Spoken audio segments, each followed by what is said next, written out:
कहानी की शुरुआत होती है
घर के अंदर चली गई। अब वैसे ही उसे कुछ देर पहले काम से निकाल दिया गया था और अब उसकी पत्नी का चक्कर, जिसे लेकर वो और भी ज्यादा परेशान हो चुका था। इसलिए उसने अपना सारा गुस्सा, वो इतना ज्यादा गुस्से में था कि उसे पता ही नहीं लगा कि कब उसके हाथ बुरी तरह से जख्मी हो। उसका किसी और के साथ चक्कर चल रहा है। दरअसल ब्रैडली की पत्नी का कुछ दिन पहले अबॉर्शन हुआ था, जिसकी वजह से वो उदास रहती थी और अक्सर ब्रैडली अपने कामों में व्यस्त रहा करता था, जिसकी वजह से लॉरेन घर में अकेली और काफी उदास महसूस करा करती थी और इसी कमी को पूरा करने के लिए उसे दूसरे आदमी का सहारा लेना पड़ा। ब्रैडली को उसकी बातें सुनकर एहसास हुआ कि उसे लॉरेन को वक्त देना चाहिए था और वो लॉरेन से इस बात के लिए माफी भी मांगता है और वो कहता है कि आज से और अभी से दोनों एक नई जिंदगी की शुरुआत करेंगे। लॉरेन मान जाती है। इसके बाद ब्रैडली लॉरेन को बताता है कि उसे काम से निकाल दिया गया है और अब से वो गिल नाम के एक आदमी के लिए काम करेगा जो एक ड्रग लॉर्ड है। गिल का नाम सुनते ही लॉरेन साफ साफ मना कर देती है कि वो गिल के साथ काम नहीं करेगा और कहती है, तुमने ही कहा था कि तुम गिल के साथ कभी काम नहीं करोगे। ब्रैडली कहता है, हाँ, लेकिन ऐसी हालात में हम खुशहाल परिवार की तरह नहीं रह सकते। परिवार चलाने के लिए पैसे की जरूरत होती है और फिलहाल मेरे पास कोई और रास्ता नहीं है। वो लॉरेन से ये भी कहता है कि वो ये काम पूरी सावधानी के साथ करेगा। इस ब्रैडली का काम एक अपार्टमेंट में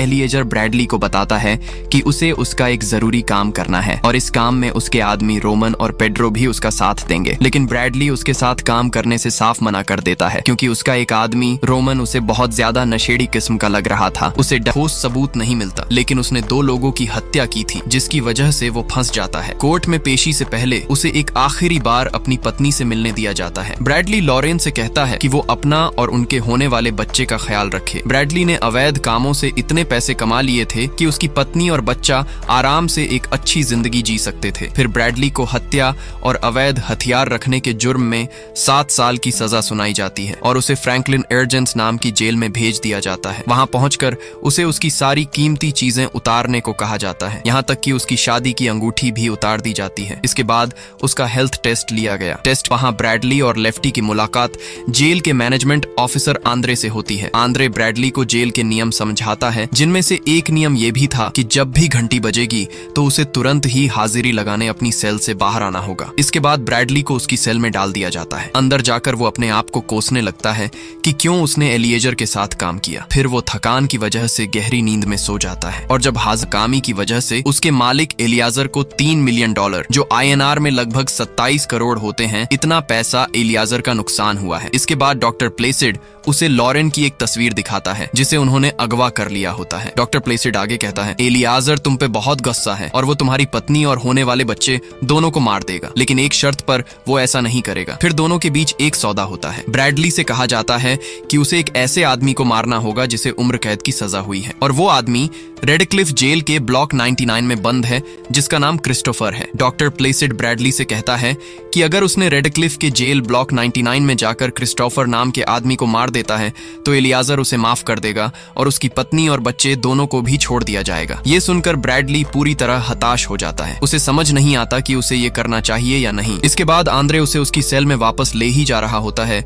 कि अचानक ब्रैडली अपने जूते उतारकर आंद्रे पर हमला कर देता है और उसे जेल में ट्रांसफर कर दिया जाए। फिर उसने चुपचाप चुपचाप अपनी बनियान उतारी और उस चलता है कि वो लोग लॉरेन का अबॉर्शन करने वाले हैं। सीन फिर से ब्रैडली पर शिफ्ट होता है, जो अपनी सेल में बिजली के झटके की वजह से पस्त और बेहोश पड़ा होता है। और जब उसे होश आता है तो वो जोर जोर से क्रिस्टोफर का नाम लेकर चिल्लाने लगता है। तभी उसके बगल वाली सेल का कैदी उसे बताता है कि ब्लॉक 99 में क्रिस्टोफर नाम का कोई कैदी मौजूद नहीं है, जिसे सुनकर ब्रैडली हैरान हो जाता है। तभी कुछ गार्ड उसकी आवाज सुनकर वहां आ जाते हैं और उसे सेल से बाहर लाकर उसे बिजली के झटके देने लगते हैं। इसके बाद उनमें से एक गार्ड ब्रैडली से कहता है कि क्रिस्टोफर तुमसे मिलना चाहता है, जिसके बाद उसे क्रिस्टोफर वाली सेल में ले जाया जाता है और यहीं पर कहानी का बड़ा खुलासा होता है, जिसे देखकर ब्रैडली बहुत ज्यादा हैरान हो जाता है। दरअसल वहां क्रिस्टोफर नहीं बल्कि थोड़ी दूर जाते हैं सिर में गोली मारकर उसे मार देता है। फिर लॉरेन उससे स्नाइपर लेकर उस कोरियन डॉक्टर को मार देती है जो उसका अबॉर्शन करने आया था। इधर ब्रैडली को गिल का फोन आता है